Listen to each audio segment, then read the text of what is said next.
Dans un petit village perdu au cœur de l'Afrique de l'Ouest, entouré de savanes infinies et de forêts profondes, se trouvait le village d'Amadou. Ce village, habité par des gens simples mais fiers de leur tradition, était traversé par une rivière sacrée, source de vie et de mystère. Au centre du village, un immense baobab, vieux de plusieurs siècles, dominait le paysage. Ce baobab était plus qu'un arbre. Il était le gardien de l'histoire, un témoin silencieux des siècles qui s'étaient écoulés.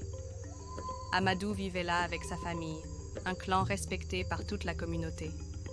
Son père, le sage Alhaji, était le chef spirituel du village, le Mansa, celui qui communiquait avec les ancêtres à travers les rêves et les rites anciens.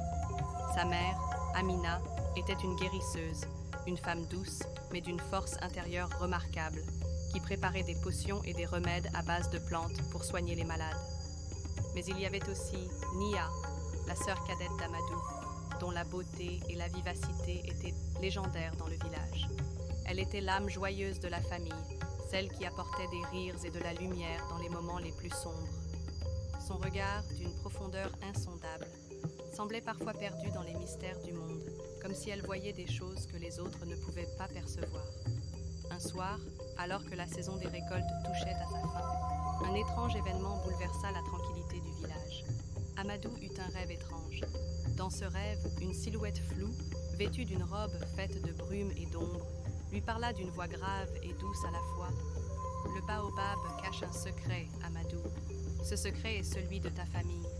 Si tu ne le découvres pas, un malheur s'abattra sur vous. » Lorsqu'Amadou se réveilla, la sueur perlait sur son front et son cœur battait à tout rompre. Il n'eut pas le temps d'y réfléchir longuement, car la nouvelle se répandit rapidement dans le village. Nia avait disparu. Elle n'était plus dans sa chambre, et aucune trace d'elle n'était retrouvée dans la maison ou les environs. Le Mansa, Alhaji, profondément troublé, fit appel aux ancêtres. Ils se rassemblèrent autour du grand baobab et procédèrent à un rituel ancien pour invoquer l'esprit protecteur du village. Mais ce soir-là, l'esprit semblait en colère. Le vent soufflait fort et les branches du baobab tremblaient comme si l'arbre lui-même était pris de convulsions. Amadou, dévoré par l'inquiétude, se rendit seul sous le baobab, se souvenant du rêve étrange qu'il avait fait. Alors qu'il touchait l'écorce rugueuse de l'arbre, il ressentit une vibration, comme une onde traversant son corps.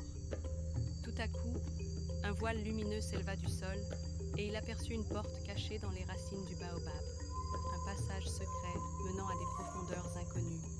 Sans hésiter, il entra dans l'obscurité, suivant un chemin étroit jusqu'à une grotte étrange, éclairée par des cristaux luminescents. Là, dans une salle secrète, il trouva Nia assise en méditation, entourée d'une aura mystique. Elle semblait différente, plus calme, plus sage, comme si elle avait changé de manière irréversible. « Nia !» s'écria Amadou, la voix étranglée par l'émotion. « Où étais-tu? Pourquoi nous as-tu laissés ?» Nia leva doucement les yeux vers son frère et un sourire étrange se dessina sur ses lèvres. « Je ne suis jamais partie, Amadou. J'ai simplement découvert un autre monde, un monde caché aux yeux des humains. Les ancêtres m'ont appelé pour accomplir une mission que toi aussi tu devras mener. » Amadou sentit une lourde sensation d'inquiétude l'envahir. Il se souvenait du rêve. Il se souvenait de la voix qui parlait du secret. Il comprenait maintenant que ce secret concernait non seulement leur famille, mais le destin même du village. Nia lui expliqua qu'il y a des siècles, un pacte avait été fait entre les ancêtres du village et les esprits de la forêt. En échange de la prospérité et de la protection, un sacrifice était exigé.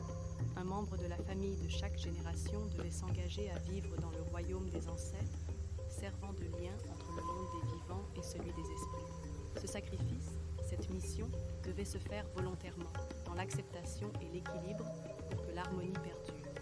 Amadou, choqué et abasourdi, demanda à sa sœur ce qu'il devait faire. Nia lui sourit à nouveau, son regard brillant d'une sagesse insondable.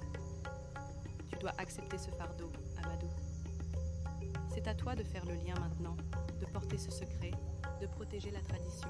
Mais souviens-toi toujours, l'amour des ancêtres est aussi l'amour de la famille, et rien n'est jamais perdu tant que l'on garde l'amour vivant. » Tandis qu'Amadou et Nia sortirent de la grotte, le baobab sembla s'incliner légèrement, comme pour bénir le nouvel équilibre qui venait de se créer.